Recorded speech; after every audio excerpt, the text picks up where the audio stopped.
What is going on, everybody? David here, and today it's another personal collection video. And today's video we're going to be taking a look at Dragonheart that was produced by Kenner back in 95 or 96, I believe.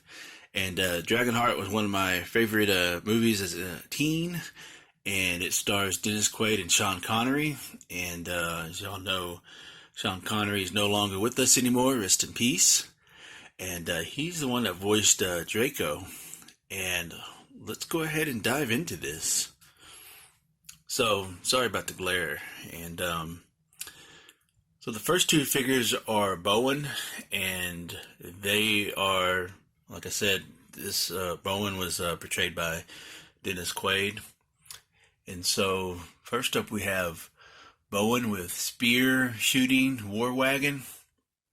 Now these are kind of like, they don't have very much articulation. They're kind of more like PVC figures, and the only articulation you usually get is, I believe, is the arms and the head. That's it. So basically, like 3 points of articulation. But other than that, as bad as this toy line was, I still love the movie, so that's why I still have these figures in my collection. And so the next one we got is Brave Knight Bowen with battering Bola tripod. Now the accessories, they probably would go good with like your Dungeons and Dragons figure lines if you collect those. The old, I believe LJN is the one that produced them, back in the 80s.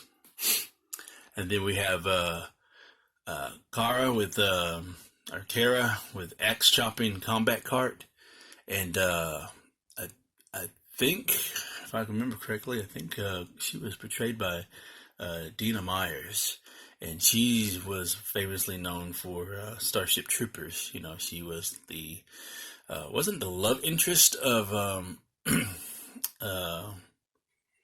what's his name? Casper Van Dien's character in Starship Troopers. I can't remember his name right off the bat, but yeah, she's the one that had like a huge crush on him in the film. And but anyways, she also, I think she was in the Saw franchise as well.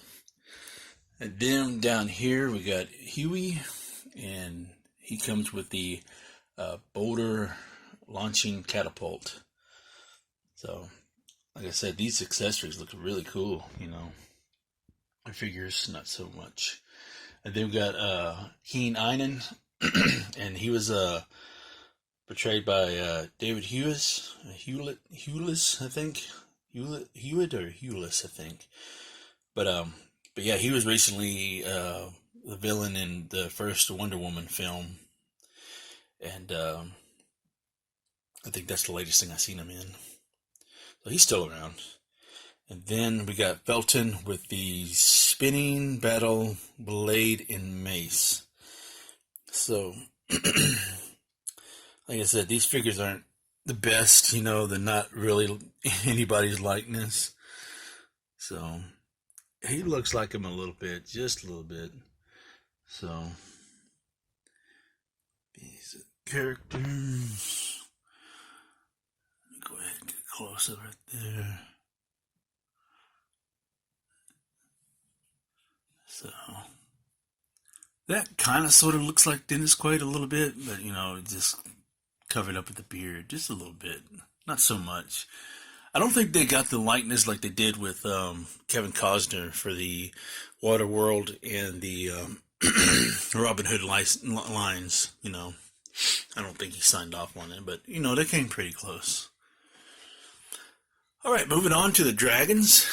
Is now we have these deluxe figures. So we got Draco with power flap wings and action ready jaws. And down here we have Medusa with surprise attack serpent. And then we got Razorthorn with battle reactive thorns. Now, You gotta remember, Razorthorn and Medusa, they weren't in the films, they were just fillers of this toy line, just to have a variety of dragons. So yeah, those are the deluxe dragons that we have here. So I got this whole set complete fairly cheap, a few years ago. So they weren't hard to find. And it took me a minute to get these three. So now they've all gone up in prices now. It's like ridiculous, crazy. Alright, so we just took a look at the figures in the Deluxe Dragons. Now let's check out the bigger dragons that I have in the collection. Alright, so first up we got the Evil Griffin Dragon with Keen Einen. And this wasn't even in the film either. So he is complete. I did buy him off of eBay. I was trying to go for a mint box, but I guess one I received wasn't. But that's okay. He's still complete and intact. He's been opened, but never assembled. And so this is the K9 figure that comes with it. Eventually, I would like to open these up, these bigger dragons, and have them on displayed, and keep the rest of them on card. Alright, let's move on to the next one. Or before that, let me turn this around so y'all can kind of have an idea what this looks like. It's a very, very cool figure. And apparently you just set him on top of him riding like... So, very cool dragon.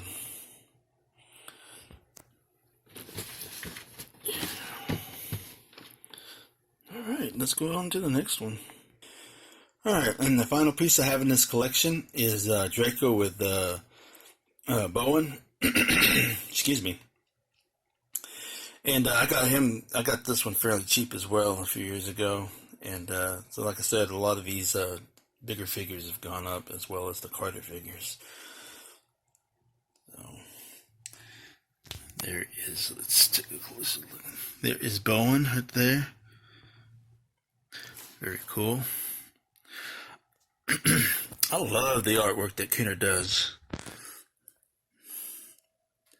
And that's what the figure looks like. I think, in my opinion, out of all toy companies in the 90s, Kenner was the best one when it comes to box art for their figures and card arts. There's been a lot of good ones, but just something about Kenner, man. And let's take a closer look at the figure itself on the box. But yeah, that's Draco. So yeah, ladies and gentlemen, that is a look at my Dragonheart collection from my personal collection. I'm one figure away from completing this line. So, that being said, the thing out of the last one I need is the electronic Draco. Is like the largest one out of this whole set. And he's super hard to come by. There have been times that I could have gotten him, but I missed the opportunities, to pick him up. But it is what it is. So that is kind of like a grail for this collection for me. And so hopefully eventually I'll be able to pick him up. He runs about $100, give or take. You might get lucky to get him lower than that, but he's pricey, but worth it at the end. So, but anyways, I hope y'all enjoyed this video. Let me know what your favorite one out of this whole collection is, and words to wisdom: buy what you love and not what you like, because if you buy what you like, you will always end up getting rid of it. And I will catch y'all later.